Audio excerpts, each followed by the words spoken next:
What's up, everybody? We're here with Rich from Layton Sports Cards. Another episode of the Mojo Sessions. We're going to talk some national. We're going to talk some stuff back in the day because we're OGs. And Rich is a great friend of mine, been a friend for we talk like once a week for the last 10 years. And I'm just happy to have him on the show. Rich, what's going on, man? How you doing, guys? Doug, thanks for having me on. Super excited to be here, buddy. Like you said, I mean, we talk all the time, man. So yep, it could be a fun one. Yeah, I mean, some people think that we're like, trying to, knock each other down, but the breaking community is always about helping each other, man, right? I mean, it's always about sharing info and trying to make everybody's experience better. Absolutely. I mean, I remember I sent you an email in 2012, late 2012, when right before we actually built the first website and started to get into breaking. And that was like the first kind of line of communication between us. Yeah. And you kind of explained to me that, how important it was to get a distributor and how to get a business license. And, I mean, I remember, some of our early emails were about, where to get bubble mailers. Right. I mean, we were, this is 2013, we're going to Walmart and we were too. Yep. And we were going there and cleaning out their shelves for bubble mailers and bubble wrap and packing tape. And we didn't know, we were just kind of doing everything we could to get by back then, Yeah. I remember that I noticed you had like a WordPress WooCommerce website. And I'm like, I was so frustrated at the time too. So I'm like, I need to make some allies to help me like figure out this website. Cause it was just like, it was beyond me. It was like space math at the time. So it was a lot of frustration. So I was like, this guy has the same website as me. Basically, we're all using WordPress WooCommerce. So let's figure it out. And it's getting WooCommerce set up initially, I mean, years ago. Yeah. And that was so much work. That was so hard to do. Yeah, exactly. It was there was a lot of like things being punched and thrown and not quite understanding how it works. Yeah. figuring out variations, how to upload sets of variations for pick your team style breaks and getting them to save within the variation or within the product and then duplicating it. I still have issues with that to this day. Yep, I do too. And it's because like you try to talk to somebody, they're like, what do you mean you want one stock of 32 items? They're all, why do you have one stock of 32 items? I don't understand. And they're like, well, we're selling teams in one break. They built variations to sell shirts of like 200 quantity of XL, right? Not to sell one item at all the time. So that was a huge challenge. I'm glad you brought that up, trying to learn and navigate through that and figure out how we're going to put variations in variables. That was very fun. Yeah. We still, I mean, to this day, I'm still learning the website. Only in time that I'm finally like fully comfortable and confident in like doing things to the back end of the website. But now it's now we're working on new website. And we're working on apps and different designs and this, that, and the other thing. Only to have to learn a whole new set of things now. It's nonstop. You know how it is. Absolutely. Well, you're going to be at the National this year, 2021 National. We took a year off from going to the National, so it's going to be great to see everybody. How excited are you for that, man? Super excited. Obviously, the last over a year now, it's a year and a half with the with all the craziness that's been going down out there, and as you guys called it on the hype, the pandy. I think you guys been referring to it. Yeah. Use it as a keyword. Yeah. That good old pandy, man. That to kind of come out of the end of this, I'm not saying it's over or anything like that, but at least, we're at a point now where we can kind of get out and leave our homes and leave our shops and get together in some sort of normalcy. Right. Really excited for that, man. I haven't seen you guys in, God, it feels like it's been over a couple of years now, right? I think it was either the 19 National, because I don't think you went to the Griffey thing, right? So I think that was then it was. Let's see, it'd have been the industry conference, the Tops conference. Oh, that's right. Yep. That was February of 2020. That was right before everything shut down. Yep, because I was there, and then I was back in Arizona for the Griffey thing. So it was the last 2 times I even traveled. Right. We didn't go to the Griffey thing because we had we did a Panini break in Tampa. That's right. For spring training. Right. So we split to go to the spring training thing. You guys went out to Arizona, and that was let's see, a year and 5 months ago. I remember seeing your guys' engraved cups there. I was like, they're not here, but your engraved cups are there. So they had your names on them. So hopefully you guys got those, by the way. I think somebody picked those up for you. Okay, cool. I might have them actually right behind me in the new bar area. But yeah, we're really excited for the national. We're actually breaking this year. Nice. The last time we were at a national, we kind of used it just as a promotional situation and handed out T-shirts, and we handed out like pens and different swag items, and we broadcast the live breaks from our shop on 2 monitors that were up behind us the entire time. So we basically just live streamed the breaks and talked about the breaks, got people to sign up for different things and subscribe to channels and whatnot. So this year, we have a crew of 12 people going this year to break and to ship and to sort and to say hello to people and everything else. So yeah, just about the full crew. I think 2 employees of ours aren't going, but 12 people total are going. Nice. Have any crazy breaks planned yet? Nothing yet. Obviously, it's so early. I barely know what we're going to do Monday and Tuesday this coming week. True. Excuse me. But I remember I joined, I think it was a fun break, man. I think it was like 10 cases of National Treasures baseball or something like that. Maybe it was 5. It seemed like a lot at the time, and I got the Dodgers, and I got like Jackie Robinson stuff. It was awesome. Nice. It was like tiered or something. So I remember that one. That was a fun break. We always have something crazy planned for our national breaks. When we do national breaks, we'll have some big promotion. We'll do some crazy giveaways and promos for people that join the breaks.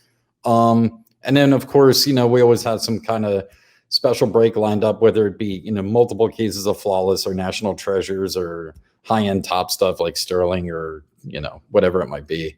It all depends right now on, is Panini going to do a VIP party? Right. Are they going to do everybody's wondering that question. Yeah. What do we have to buy? Nobody knows. I haven't heard a yes. I haven't heard a no. I've only heard maybes out of a lot of different people. Yeah, we're all going to be breaking NASCAR. Sounds like probably there. I'm sure there's. I'm sure they're. They've got to have some kind of stock available to do something. I imagine, or not. I could be wrong. I hope they do. Some of our, as you very well know, some of our best memories and most fun times that I've had in the last 10 years of my life have occurred at either a national or a VIP party or something tied to one of those events, Absolutely. Yeah, it's always a good time. Always some interesting stuff going down, whether it be Allen Iverson running into a building with, a whole crew, entourage of people. Or I think Dan ran into Lawrence Taylor, who told him he didn't like playing. He wasn't really into watching football. So it's, it's always stuff. He still has my lighter, by the way, Lawrence Taylor. Oh, he does. Nice. Because he had a stogie, right? Yeah. Borrowed my lighter, never gave it back. And then I realized he hadn't given it back. And my nephew, Breaking Brad, as you all know, he says, go get it. I'm like, no, you can keep it. It's okay. Seen what happened to Theismann? No. Right? Like, no. I need these hands. I got a break, right? I mean, I can't get my arm broken by Lawrence Taylor. So you can keep it. Yeah, I mean, I'm excited to see what happens with the VIP party. I'm excited to see the turnout of people. Do you think it's going to be the biggest attended events in the national history? Has to be. I don't even know that the hype around the market, whether it be up or down or left or right or whatever, I don't even think that matters to the turnout at this point. I think it's just excitement to get to a giant show of that stature. You know what I mean? Of that size and of that importance. There's a lot of collectors that only see each other at the nationals and are only able to hang out with one another at big shows like that. So I think it becomes super important on a lot of different levels for a lot of different people. Yeah, absolutely. Well, let's take it back when you guys got started. What was the inspiration of starting Layton Sports Cards? I know it could be a long story. Yeah, I mean, it all kind of started with Sarah, my wife, coming home one day from work. This is when I had at the time I was building homes and kind of doing like odd jobs for people and carpentry work and everything else. And I had fallen off a ladder and busted my ankle, and I was really banged up. I was off my feet. And then I had my birthday on December 12th. So I was in bad shape, and then my birthday hits, and then our cat died. Our family pet had died. And this is all in like a 4-day span or whatever it was. So I break my ankle, can't walk. I'm in this giant walking cast thing, in lots of pain, have my birthday, cat passes away. And then Sarah's like, I guess she kind of felt bad and comes home with a box of tops. And I opened the box, and that was it. It took me online. I mean, that was just, there was a natural progression of things at that point. I collected my entire life as a kid. Had you been collecting up to that point, or did you like take a break and that was like a reintroduction? I stopped collecting probably around age 14 or so, 15 maybe, somewhere around there, right about high school, 9th grade, something around there. I stopped collecting at that point, and then I didn't even think about cards and again until much later, probably 2011, 2012 at that point. So yeah, open a box of cards, takes me on YouTube and Google. I started. Was that the year with the where you could get the cards on tops, where you go on the 2000? I think it was 2011, right? Where you go on there and it was like the 60 year, and then you could get some cards by putting in the code. Yeah, that was huge. They had the diamond parallels. Yes. Yep. The famous. I mean, out of update, it wasn't a box of update. I think it was Series 2 or whatever. But yeah, I mean, the famous Trout rookies came out of update that year. With the diamond parallel, the cognac parallel of the diamond anniversaries and everything else. Really cool design, cool cards. I think we hit a relic card of like Chris Sale, and I think maybe we hit an auto of like Freddie Freeman or somebody like that. Wow. Yeah. That's pretty good out of a retail blaster, right? Yeah, somewhere around I'm pretty sure that's who it was. I can't remember for sure. Took me online. I went on to search for price guides because I mean, from being a kid, that's what you know of. That's what you went off of. What my cards were worth. I went to go find a Beckett. I tried to search like different things online, and then next thing I know, I see a link for Blog TV. Ah, yes. Yeah, and that took me into the wonderful world of box breaks. I saw, at that point, man, I saw. At the time, it was the Truth 17. Yep. I saw Mojobreak. I saw, there were a few other guys. RBI was on there, but he wasn't doing breaks. Probably, yeah. Ryan. Card Collector X. I remember him. He was one of the first on Blog TV. And Boomo. Yep. And there's a bunch of guys on there. Live Case Break, man. Those guys had tons of people in their room. Tons of people. And the chat was flying. And they were ripping boxes the entire time. And everybody's hooting and hollering and having all this fun. And at one point, I think Brad Ziegler came on the live feed and started like ripping triple threads boxes and cases from like 2012 or 2011. Yeah, they definitely marketed very well back in those days. It's like everywhere you turned, you've seen their logo or their name.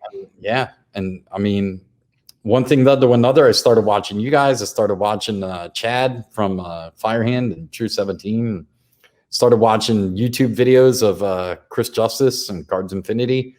And I kind of just thought to myself, this is something I know I would absolutely love to do. I feel like I'd be okay at it, and maybe, I could collect this way and kind of turn it into a new method of collecting for me. Yeah. And I thought it'd just be kind of a fun way of doing things, and maybe make a couple dollars here and there if I was lucky. Right. Little did I know, man. Little did I know what it was going to turn into. For those out there that don't know what blog TV, it was like a rundown YouTube, I guess would be my best way to describe it. I mean, it's also pioneered where we are today, so you can't forget its importance. But if you had to explain blog TV in one word, what would it be? Insanity. That's a good way to put it. Utter insanity. It was, yeah. I mean, that's where I learned. I mean, I didn't have much experience with like chat rooms and live streaming at all. I had no experience at it. So to see it, to see people not only opening boxes, which I thought was awesome, and then streaming it, but to see the interaction with the chat rooms and everything else going on at the same time, I thought was amazing. It was like a new method of not only collecting, but it was a new method of communicating to different people all at the same time. For me, it was all new. Now, when you were getting ready for your first couple breaks, if you can remember, was there did you have a lot of nervousness, or were you just like, I'm ready to go? So I took a page out of your guys' book. I totally copied off of you. Totally copied. Wow, you guys, surprising, because our feed looked like crap back then. Mine too, obviously.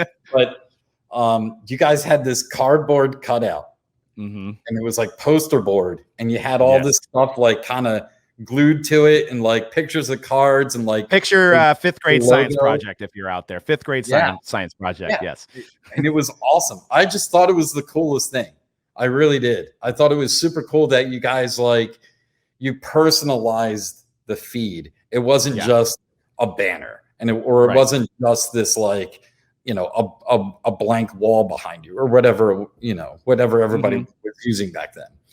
I just thought it was really cool that you guys took the time to kind of, to put a personal touch on things. That hit home with me, that you could put a lot of yourself into the breaks, that it didn't just have to be, here's another card, et cetera, right. and be this redundant, boring, monotone thing. You guys were like screaming out and getting excited and, showing off these big hits and everything else. And I was like, man, this looks like so much fun. Yeah. And I gravitated towards it. I was immediately blown away by it. So yeah, I mean, not to get sidetracked there, but I made this little cutout. I printed it off of just a laser jet printer of a logo that we kind of worked on for probably an hour.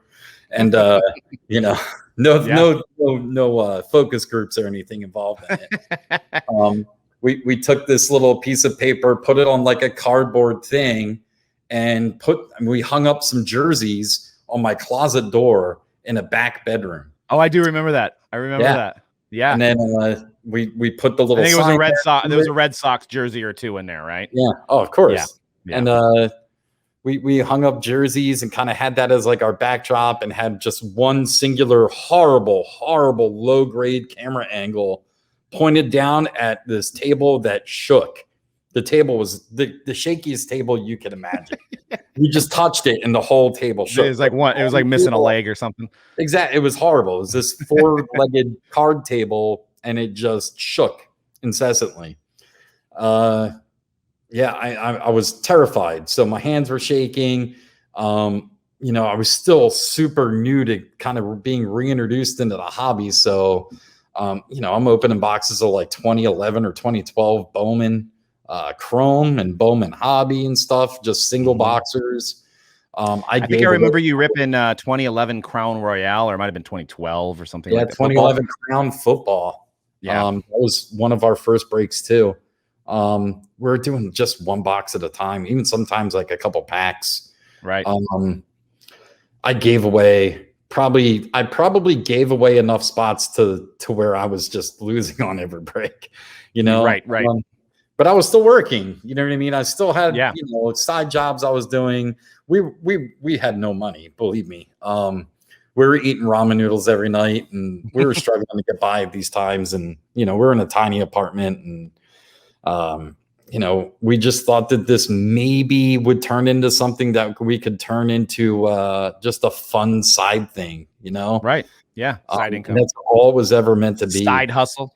Hustle, they call it. Not even a hustle, just fun. A hobby. I had no hobbies at the time.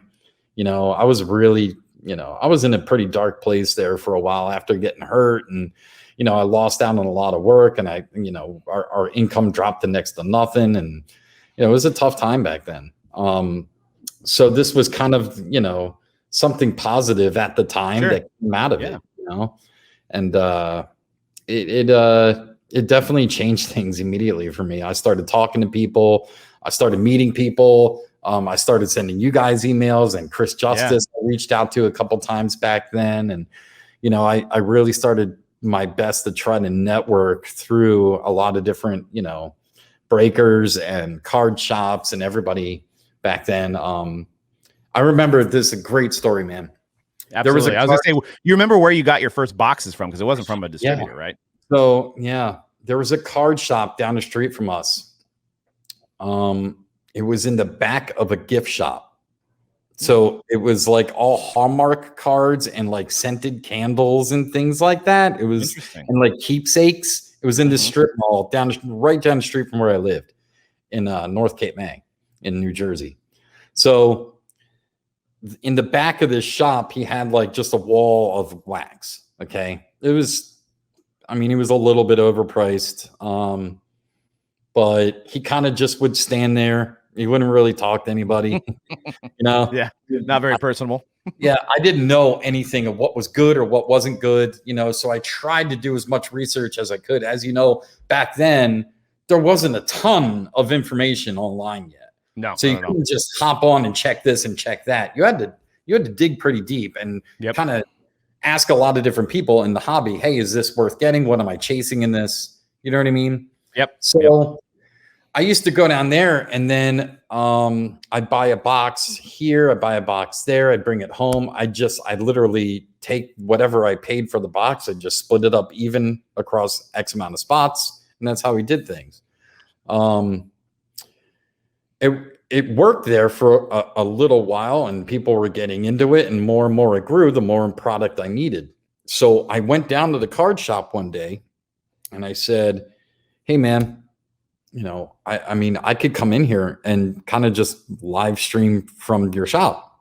I can buy boxes off of you, and we can just sit here and break, and I'll give you, we could split the profits or whatever. I can give you a cut, and I'll buy the product from you. And then, since you're giving me, availability of products, or maybe we can work out a pricing deal or something like that. And he said, and I'll never forget this, breaking is a fad, and it'll never last. Wow.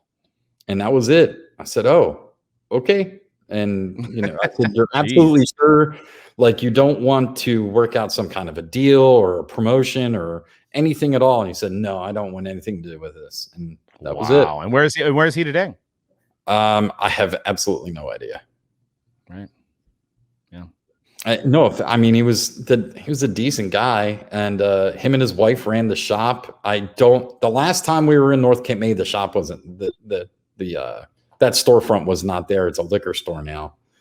But I don't know. I have no idea whatever happened to him. I'd be interested to know. I hope he's doing well. Yeah. Wow. Yeah. And that closed-mindedness will not get you very far in business, right? You got to be open, especially if you're going to just sit in his store and pay him money as you break cards where he's not going to be making money anyways, right? So, we're talking because he didn't like money. Yeah. We're talking 2012, like stuff wasn't exactly, flying off a shelf. Right.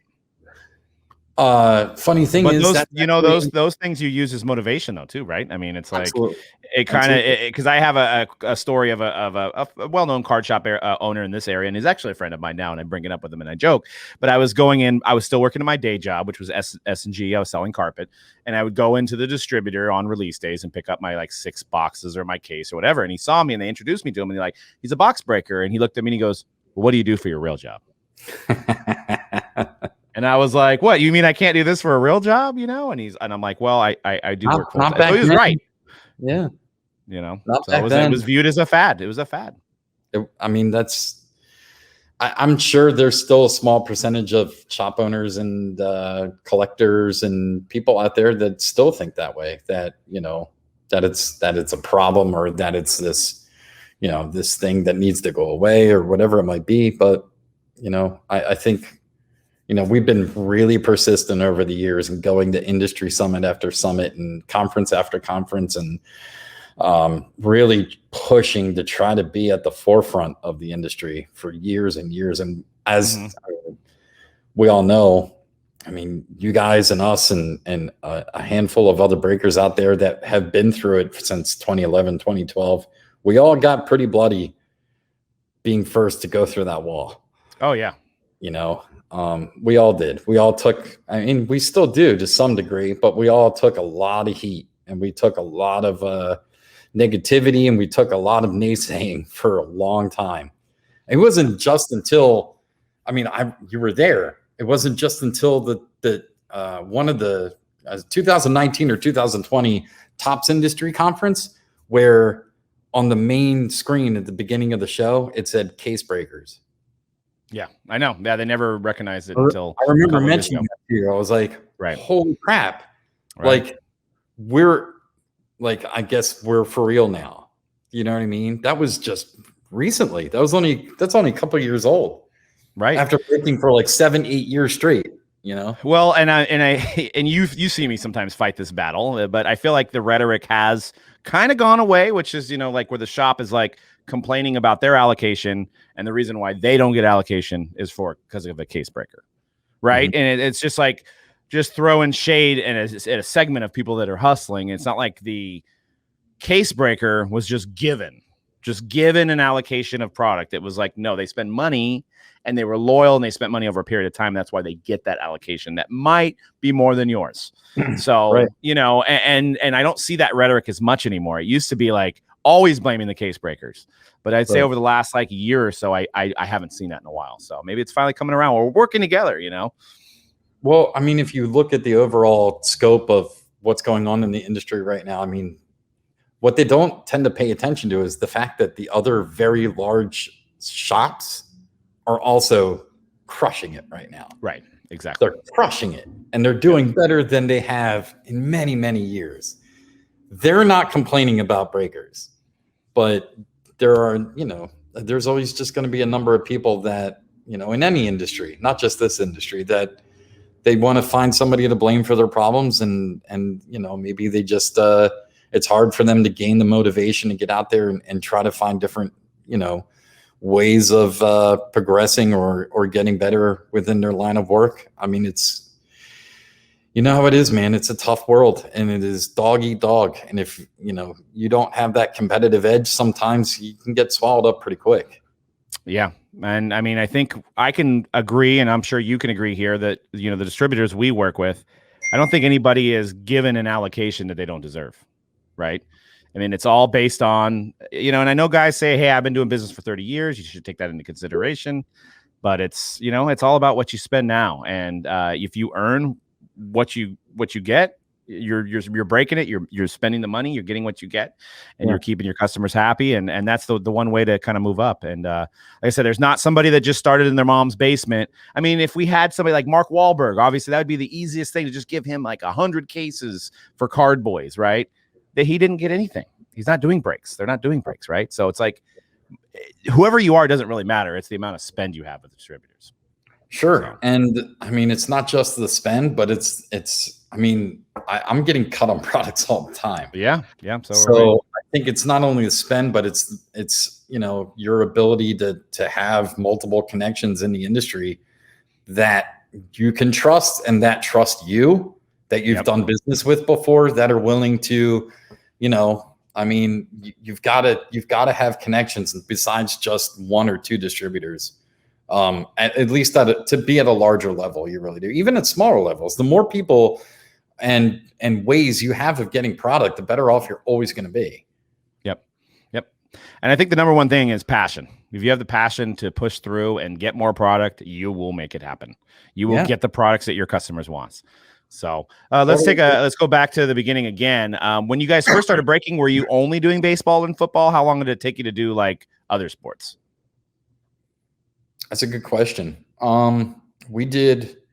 We mainly did only baseball and football in the beginning. We started to delve into basketball probably a year into breaking, if I remember correctly. 2013-14 Prism basketball, I think, was the first one. No, we did do some 12-13 Prism basketball, but it wasn't much. Right. I mean, we were brand new still. I have old videos of me just blasting through hobby boxes of 12-13 Prism. Yeah, just flying by LeBron base cards like they're nothing, and silvers of good players. I'm like, oh, that's a silver Kyrie, cool card there for Cleveland, and just. I don't even think we called it silver back then, though. I think it was just like a refractor. I think I used a refractor. Yeah, because we didn't. We came from the Topps refractors, never been referred to. It's never been a refractor. Right. It's always been a prism. Right. But I would still, out of habit, I would say refractor. I still do. Yeah, I think I do too. Yeah, I'm like, that's a Kobe refractor, or Kobe, that'd be Topps Chrome, but that's a Kyrie refractor. Right. What was if you can remember off the top of your head what is the worst name to pronounce in all of sports cards? Man, I've butchered, so I still butcher some. Oh yeah. Nowadays, I think the toughest ones are all in soccer. Yeah. Have you done Chronicles yet, personally? Not myself, but I've listened to Forrest and Brad ripping Chronicles, and it is tough. It's tough. I mean, they're butchering some of the names, man. I'm just cracking up watching the feed. It's entertaining. I mean, it's actually funny. And we always have those handful of guys in chat that want to chime in and like, no, you say it like this, which is, it's, believe it or not, is a huge help sometimes. Yeah, it's welcomed. I have a guy that does phonetics for us, and I love it, Yep, totally welcome. I mean, there's playoff basketball on TV, 2 games tonight? There's NHL playoffs going on right now that we have to watch, or we have to watch highlights of to know what's going on, right? Yep. There is baseball heading right into the All-Star break. We're almost at the halfway point, right? Another month. And football just started training camp. Right, exactly. Yeah, it's a lot of sports going on. That in itself is really hard to keep up with. Well, and then add in the 2 soccer tournaments that are this month. That's what I'm getting at, is that now you have F1, which I now watch bi-weekly or at least weekly. Usually races are like 2 weeks apart. Sometimes they're back to back or whatever. It all depends on the schedule. So now I'm watching F1. I have to watch soccer highlights and watch to see what the scores are and see what's going on in tournaments and leagues and everything else. It's getting pretty hard to keep up with everything. It is. It's funny. You get those, and I'm sure you guys get those comments like, "Don't break it if you don't know it." It's like, right. Come on, man. There's so much to it's hard, man. I mean, we wouldn't break it. And it's the person that doesn't buy in either. It's not even a person that's in the break that's saying that. So it's funny. It never is. No. Usually it's the outside looking in, and they don't understand that we have, a really large amount of customers, and we're just doing what they want us to do. Plain and simple. Our customers dictate pretty much everything that we break. Obviously, we're going to do all the new stuff, but if they want more of a certain product, I'll go out and get it and we'll break it, Yeah, absolutely. I mean, I think the name that comes to my mind is Dustin Byfuglian, which is pronounced Bufflin, which nobody in their right mind that's never heard of that guy that's seen that name would say Bufflin. So yeah, that's a tough one. What is it? Kokaniemi? He's another one. Yep. When somebody phonetically told Brad on the feed how to say that, they spelled Cow Cat Miami. So now whenever he pulls his card, he goes, there goes Cow Cat Miami. That sounds pretty good, though. I like that. It's pretty close. Yeah. Say a little faster together, right? We used to say Giannis Antetokounmpo. Antetokounmpo. How did we say it? Giannis Antetokounmpo. That's how we said it. Tough one. Tua Tagovailoa. That one's tough. Brad calls him tuna. I don't know why. Hey, dolphin. I mean, hey. Yeah, dolphin. Man, there's been some great ones over the years, but yeah, they're usually some of the soccer names are really tough. But we like. I learned from Ryan Holland that it was not Willie Adams anymore. And you had basically told him Yeah. And he relayed it to me. So, hey, it worked out. That's a funny story. That was, I had actually not, I don't believe I previously met those guys. And this is at, man, I want to say this was in Cleveland at a national, 2016, 2017. They painted the picture well. They said he had Larry Bird socks and everything. I mean, it was, man, when he tells the story, he paints it really well. Yeah, I left a long lasting impression on him. But hey, and then secretly when he was telling me the story, I was like, oh, it's Adamas? And I didn't say, I'm like, oh, I haven't seen anything. Yeah, I mean, I was just walking by their booth, minding my own business, and I just heard him call it out loudly. And it was an after hours break. So there's nobody around. And it was the only thing being said in this general area. And it just occurred to me that, I was like, man, I think he's saying that wrong. So I said it. And he was like, oh, thanks, man. Yeah. Nice. I'm like, it's trying to help. Yeah. Hey, appreciate it.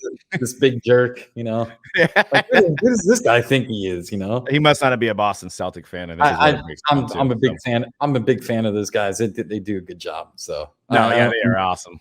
I'm glad we became friends, but that was a good first impression.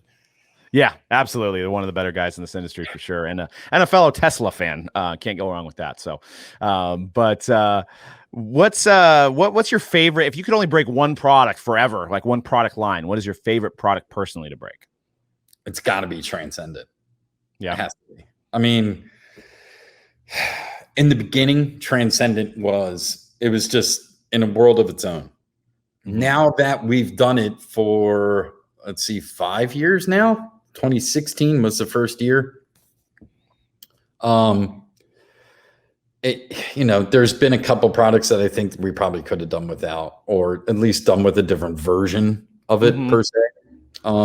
I've had extensive, I mean, as you well know, we try to break as much of that stuff as we can. We have a pretty large following for. Yeah, I'm surprised they don't have your name on the sell sheet somehow when it comes out every year. We just have a lot of people, a lot of customers, a lot of collectors and fans of our breaks that love that product. Yeah. And when it comes out, we tend to do a lot of it. So I've been speaking with Topps and I've been speaking with other people in the industry about how to try to make it better. I've been working on it slowly. This isn't, that's a very large company with a lot of very big people in it and a lot of big decisions that they have to make. And I'm, a very small fish in a very big pond. And I'm just glad they take the time to listen to me, and hear me out about some different ideas like that. But I'd like it to be a little more, hit driven rather than the base sets, rather than the sketch sets. This past Hall of Fame release had no base set, no sketch set. Yeah. That was huge. So they started to change. I mean, the one thing, and I love Transcendent as well, is the like what could be behind this foam? What's this cut auto, right? What's this superfractor? And that when you sit down to break it, you're gonna have something that's big, right? You're gonna have something in there to talk about, rather than you're doing like select football. You may not get anything good to talk about, but in Transcendent, there's gonna be something to talk about. Yeah, absolutely. And it's you can, because of the way it's designed, you can have like a nice long build up to the big hits at the end. You could do it the other way around too. You could always just right away. Yeah. You could do the big hits in the beginning, and then do the autograph set at the end. However you want to skin that cat, But that's got to be way up there. Besides Transcendent, I'd have to say it's got to be either Flawless or Triple Threads. I'm totally spoiled as a breaker, man. If you asked me 5, 6, 7 years ago what my favorite product would be, it'd probably be, Bowman. Yeah. Honestly, like Bowman Jumbo or something, I still like doing it for myself once in a while. But you get pretty spoiled when you're ripping high-end product after high-end product. What's the last box? What's the last box you opened for yourself? He's got a next one. Nice. Okay. Nice. Yeah. You get a Louis. You get a Louis Hamilton. I got a few base of him. I did get card number 1 out of the box. The base, not the refractor. I did get an auto. No, I didn't. I got a red. Ooh, okay. I got a red Daniel Ricciardo, Red Wave, numbered 3 of 5 out of that Is that box. the Australian guy? I There think you it is, go. right? Nice. That's sweet. Red Wave. Yeah. So, I mean, that was an awesome box. I was thrilled. I've totally been converted into a huge F1 fan.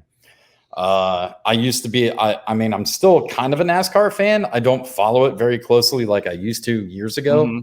My dad, before he passed away, he used to take me to NASCAR events all the time.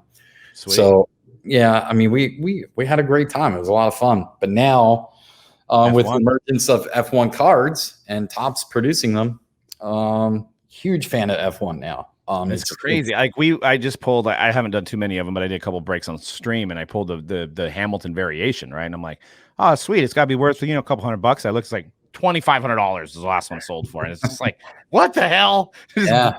My mind blown, right? It's a very similar market to soccer. Two very much parallel each other in terms of global reach. This is a really, really, really big sport overseas, in Europe, and pieces of, I mean, they race all over the place. They're a traveling circus, essentially. These guys race in some of the most beautiful countries, like with the scenery and stuff. It's, I mean, phenomenal. They just had the race in Monaco a couple weeks ago. That was, it was mind blowing watching like people kind of sitting on the, the deck of their home or their condo that was overlooking the race. Like it was, it's just incredible. They're going to have, I mean, they have a race in the United States in Austin, and now they're adding a race in Miami. Wow. Which I'm really excited about being here in Florida. I mean, that would be awesome to see. Nice. Try to do Disney World and the race all in one weekend. So, or all in 1 week. Yeah. Yeah. So not a weekend would be enough. No, not even close. Disney's like you gotta have 4 or 5 days. You have to. I mean, you can do it. You can do 3. You can do the major parks like 1 day each, and you're okay. But I mean, to thoroughly see everything and do everything, yeah, that's a 1 week trip, man. Absolutely. Well, speaking of breaking, what's the biggest piece of advice you can give to aspiring breakers? That's a tough one. I'd say probably once a day to, I mean, a few times a week in that, range. I get an email from somebody new, whether it be a customer of ours that's a current customer, or someone who used to be a customer of ours, or a customer of yours, or a customer of another breaker. Usually it starts just like the way we started. Somebody watches breaks, gets into it, and they're like, you know what, this is something I could do, just like I told you earlier. And they're inspired by it, and it's freaking awesome. I love that we're able to inspire people to do something that they think that they would love and enjoy. And that means the world to us, and it's really, really cool. And I try to keep them kind of steered on the right path. The number one thing I usually tell them is stay small. Just stay simple. Keep it simple. Keep it small. Don't get too big for your britches too quickly. Don't try to do 10 breaks in 1 day, right? When you're don't try to do even more than 1 break in 1 day. Right. Keep it one. There's so much more than, as you well know, than just the opening of the cards. You need an efficient way to sort the cards, an efficient way to protect the cards, and an efficient way to mail the cards very safely. There are ways of shipping cards, as you well know, that are horrible and not. So you have to figure out the way that works for you that keeps the card safe, but you're not spending 2 hours per package preparing it. It takes a lot of work and a lot of determination and so many hours. So if you have the time, especially during the pandemic, which I think is why we had a lot of people popped up. Yep. So many new breakers popped up. So many. A lot of them doing retail. There are a couple of breakers that are pretty new that are already, they're getting into more of the hobby products and everything else. And it's great to see. Good for them. They're working really hard. They're trying to build up allocations. They're trying to earn their way in the hobby. And I wish them all the best. But and the bottom line, we need people to rip product, because there's a segment of people that hold product. If the product's held, it's not good. You got to have it ripped, for the whole biosystem of this hobby. The product needs to be gone. Yeah. We all ripped, and that's where breakers come in.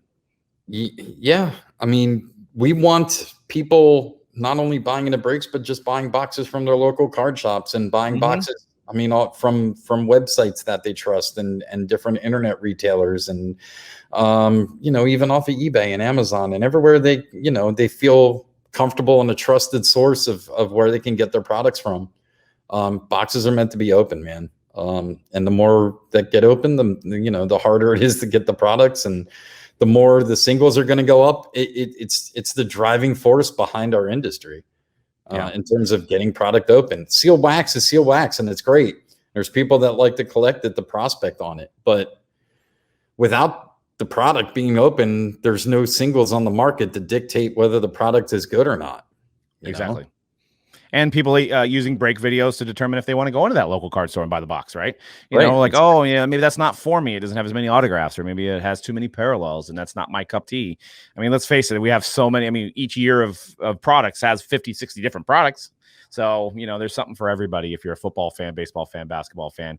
I think the biggest thing that I see out there, and correct me if I'm wrong here, is that I think when you're starting out, you need to figure out a way to fill the break up as fast as possible. And I don't know what kind of formula that is, but I see people that hold people's money for longer than a day.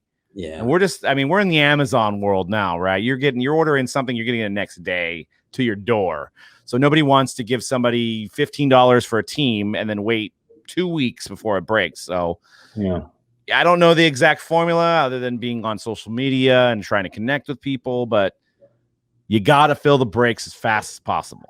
That's just the biggest key for me when it comes to a marketing aspect. Absolutely. And I mean, in the beginning, especially like I told you before, when we first started, we were giving away spots left and right, just for people. We used to give away spots to people for coming into our chat room. That's all you had to do. Just show up in our chat room. Hey, you got a spot in this break. Hang out and watch it with us. Yep. And that person would then subscribe and so on and so forth. We would ship their cards, and then inside of the shipment, we give a business card, or sometimes we'd leave a note in the very beginning. We'd leave a note and, tell them, thank you so much for your purchase. Make sure you follow us and do this and do that. If you have any questions, please feel free to reach out. Yep. That, that would turn into more business for us. It turned into a trust level between myself and all the new people and the customers and people finding us in the chat rooms and everything. You gotta be prepared to not make any money for a long time. It's not about making money, especially when you're very first starting out. You can't look at it that way. It's about building your brand, building a clientele, building a trust level, reinvesting in yourself. Yeah, a lot of investing into just like the way you do breaks, your equipment, investing your time, investing your energy. There's, as a lot of breakers out there can all relate to it. There's just so much more than opening cards that goes into what we do. Yeah, I don't think we actually took any money out of the business for like at least 3 years for us. I didn't give myself a paycheck for like 2 or 3 years. And even then, very minimal. It was just enough to make sure bills were paid, and I think that's key in doing that. Not like you sold out a flawless break and you made 5,000. It's time to hit the club. It just doesn't work that way, right? Keep that in the bank, and when another opportunity comes to buy another flawless case, you buy another flawless case, and you keep your customers happy. I think with us, we started on eBay, and eBay kind of went to crap after a while, and now there's a lot of breakers back on eBay. But we took those emails from eBay, and we. Which I think you have to have people okay to be on your mailing list now, but it was a little different then. So we would send out emails when we were trying to fill a break, and we'd say, we have 11 teams left. Here's the 11 teams. Make us offers. The more teams you take, the more likely your offer will be accepted.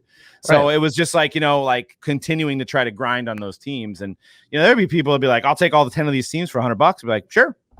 Just to get let's just get it going, right? Let's get this break going. Let's get this break filled. And you gotta fill it at all costs. I think that's the biggest piece of advice. Yeah, I mean, if everybody came onto our channel tonight, we'll just say, for instance, and we had all the spots left for all the breaks, I mean, we probably wouldn't get half of those breaks complete in one night.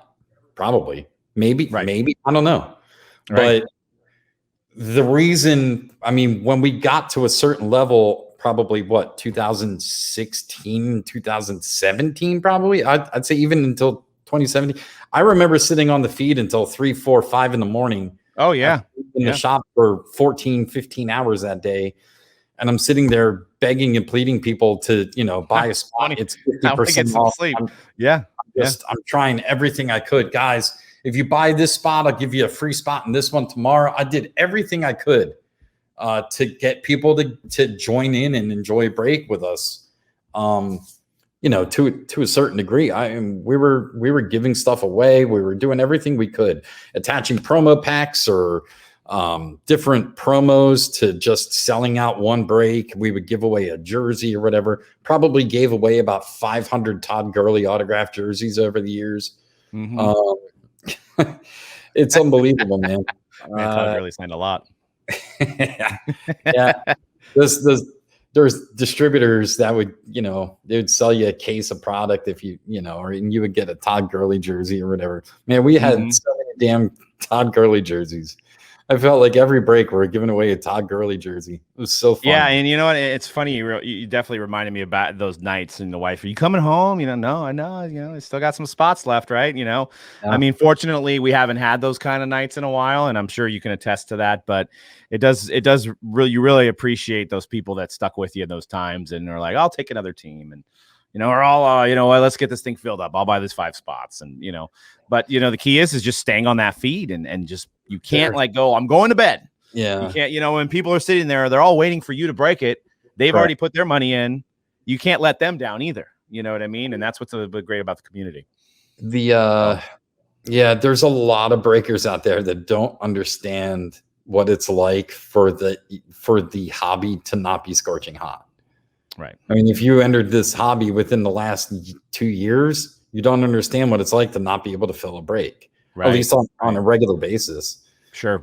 I mean, we used to struggle to fill $20, $30, $40 breaks. Yep. That was a normal thing. Like, there were only a couple of guys back then that were consistently filling breaks, but that's because they had been doing it for so long.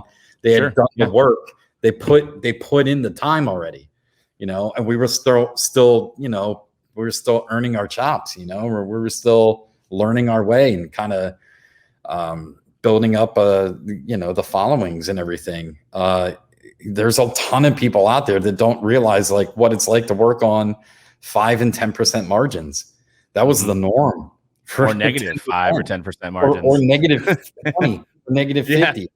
In 2013 Topps Chrome football, I mean, literally getting your delivery in the mail and knowing already that you were down 30-40% off your investment. With no money in the bank. You know what I mean? And just trying to figure out what you're going to do. Using products as marketing tools to hopefully give somebody such a good deal that they'll come back and buy something else and just lose money on tons of cases, right? Yeah. One last story I wanted to get into before we let you go is kind of what I guess you could say it solidified our friendship, but you brought this up through text. I thought it'd be a funny story to talk about. So I'll set the stage. I believe it was a 2013 industry summit, and for some reason, we thought it would be a great idea for us to get a booth there for $4,000, which was a lot at the time. I mean, $4,000 was probably all we had. We're going to set up and we're going to break at the summit. And they think about it now, why would we break for shops? What's this doing to us? Nobody's going to buy into these breaks, but we thought, hey, maybe this would help us network and cement our breaking, what we do for breaks, right? So we were helping out Kevin, who was running the summit, and he said, how do we sell these cases? So we were doing some, I believe it was for charity, for sponsorships for the summit, there was some case breaks that basically Panini and GTS had donated. And then the money spent from dealers into these case breaks gets funneled into basically, have more people come to the summit and give more scholarships for shops that maybe can't afford the summit. So we have like 8 breaks that we have to do. So he's like, hey, how should we sell this? And we're like, hey, why don't you sell it through our website? We'll give you all the money. It'll just be easier to send dealers to our e-commerce website, and they'll be able to buy the spots. So we sold out about half the spots before the summit happened. We asked, hey, how do you want to sell the rest of the spots? I'll sell them at the door. We're like, okay, you sell them at the door, Kevin.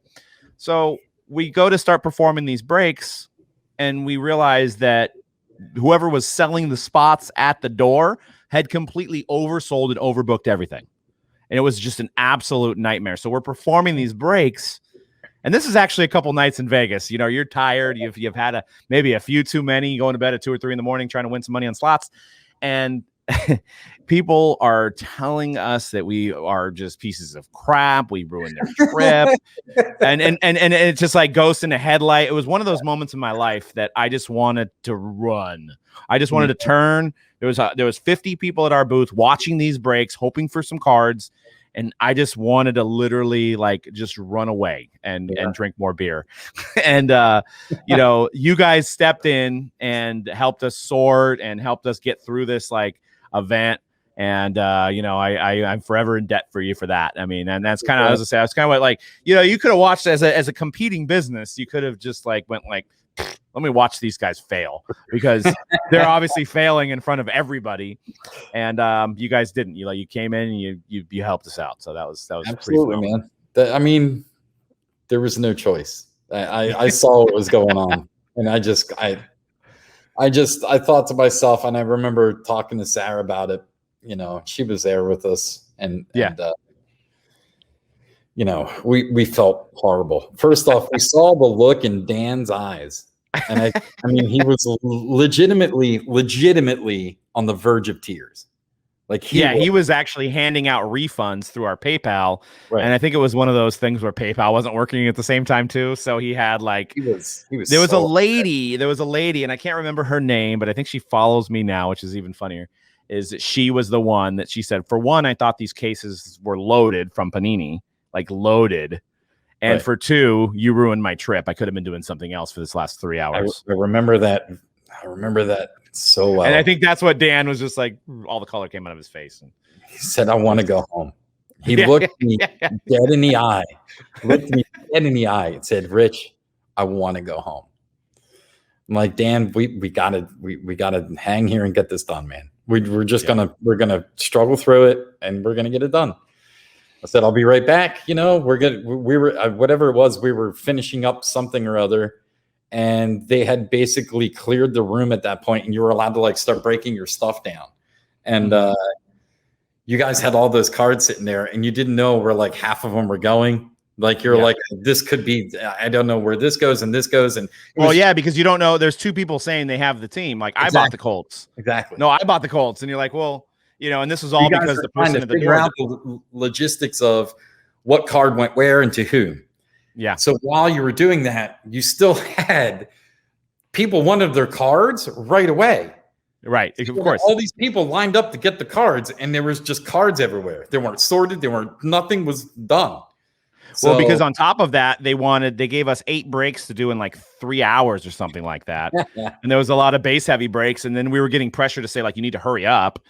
And then, amongst all of that, there's hurry up and finish this. But then we don't even know what's right and what's wrong. And it's just and people are just beaming on you. Right. And we're coming from doing breaks where you're looking at a camera and you're not dealing with people in person. Now you've got 50 to 100 people around you watching you break. Obviously, probably feel like they're criticizing you because they could probably feel like they do it better. Right. Yeah. And then you screw up, and it's and I'm not saying that we screwed up. I think there was a lack of a communication at the front door person. Yeah. But man, that's why I was so when you guys stepped in and helped us out, that was huge, man. Yeah. Well, listen, man. I mean, that's I'm sure that scored me a couple brownie points, and I'm sure I've used them up by now. So, dude, you guys, there were a few times, while we were going through some growing pains and learning how to kind of, get by in this industry, there were a few times that we were in a bad way. I wasn't sure how to handle a situation, or, we screwed up and I didn't know how to make it right, or if, we had a customer that was unhappy with us, or unhappy with this or that. Even just down to like, shipping programs to use, and like how to hook stuff up, and how to work something on WooCommerce, or, pricing of a team, or pricing of a product, or whatever it might've been. You guys have always been there for us, man. And, next time you're in the weeds and, you're at a big summit or a convention like that, I'll send somebody over to help you. Yeah. Likewise, man. Yeah, well, before we go, I wanted to talk about something that's really cool that you guys got going on. It's a Facebook group called Women in Cards. So tell us a little bit more about that, and how, women that collect cards can be part of this. So yeah, Sarah, my wife, who's kind of been somewhat forced into the industry over the years.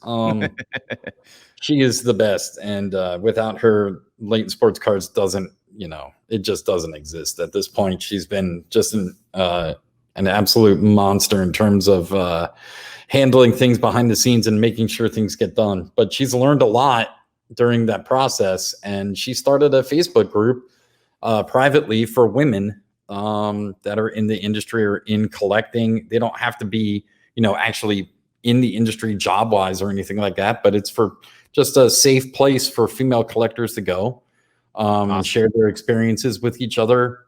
They promote different events or things that are, that women feel safe talking about and going to. I mean, let's face it, this is very much a male dominated industry. And I mean, I've been doing my best for as long as I can remember to try to be as inclusive as we can. It's been a super important part of even why we do what we do at this point. We want to involve more people, across obviously all walks of life, women, men, everybody. Everybody out there could have something to contribute to our hobby and to our industry. And I think for the longest time, it had this stigma that it was just a male only club. Right. Yeah.